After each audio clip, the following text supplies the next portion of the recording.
In this video, I will show you how to add a Lidar sensor in ROS for Gazebo and Rviz using my TeslaBot simulation. So if you haven't seen it already, go ahead and check out this video right here. We'll be talking about what is a Lidar and how does a Lidar work, types of Lidars, Gazebo Lidar sensor plugin for your URDF file, the Lidar Gazebo simulation, and the Lidar Rviz simulation. By the end of this video, we will see how we can generate LiDAR in Gazebo on the left and the same thing in Rviz on the right.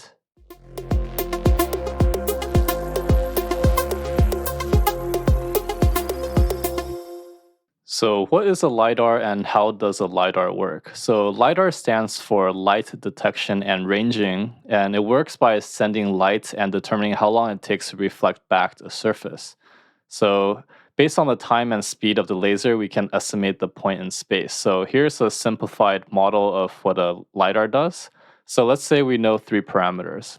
Let's say x is the distance from the LiDAR to the point, t is the time to send and receive the light after reflecting, and v is the speed of light. So if we assume that this is x, and we assume that to go back and forth is going to be 2x, then we could approximate this as v times t. Since t is the total time, if we want to solve for the distance x, then we could do v times t divided by 2.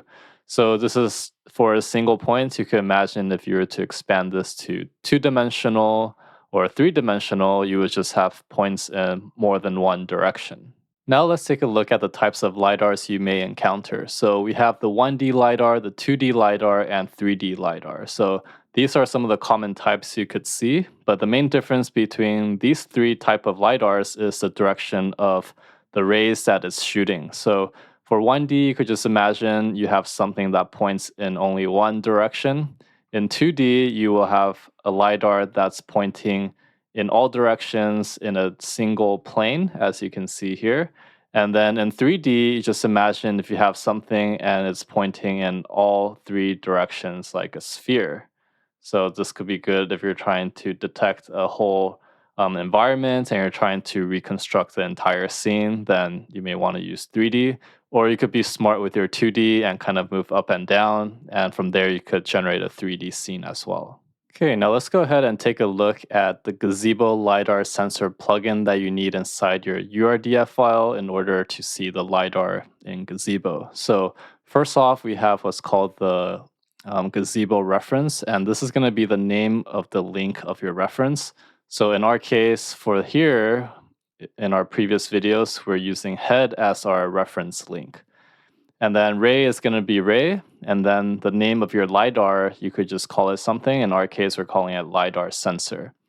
So the pose is going to be XYZ, RX, RY, RZ.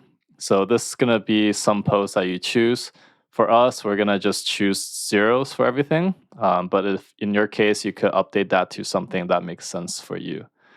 You could also choose a link that's already attached to the same LiDAR, or you could just transform it relative to some link that you have. So next up, you have the visualize Boolean here. So to see the LiDAR, you want to put true for that. And here we have the frequency in hertz. For that, we're going to do 10. And then here we have samples, which is going to be the number of points. Here we're using 720. The resolution, we're using 1. And then the resolution is going to be the scan resolution. So if you want to have more sparse, you could change that value or play around with whatever makes sense for you. And here we have the min and max angles in radians. Here we're doing a full circle, so we're using negative and positive pi. Next up, we have the min distance and max distance in meters. Here we're setting it to be 0.1 and 30. And then we have resolution in meters. So the resolution in meters, we're going to set it to 0.01. And then finally, we have our plugin. So the plugin here is going to be the name of your plugin. So here I'm just calling it LiDAR. And the file name that you're actually going to be using is going to be called libgazebo rosraysensor.so. So this is going to be the same. And you could choose different ones depending on which LiDAR sensor you're using, but here for the simulation, we'll be using this one. Now let's go ahead and take a look at how to see our LiDAR in our Gazebo simulation. So I went ahead and already built it, and then I'm going to go ahead and run my Gazebo launch file from our TeslaBot simulation. So this is going to pull up our TeslaBots with the LiDAR scanners. As you can see here, all the light rays shooting radially outwards. So you can see if I zoom out, you can see it's a giant circle. But if I go back in, you're going to notice that right now, all the rays are still uniform because it doesn't see any objects. So if I go ahead and drop a sphere in here, and then if I go ahead and scale it, so I could hit this button here to scale, and then I'm going to make it a little bit taller so you can see that it's going to start blocking some of the rays.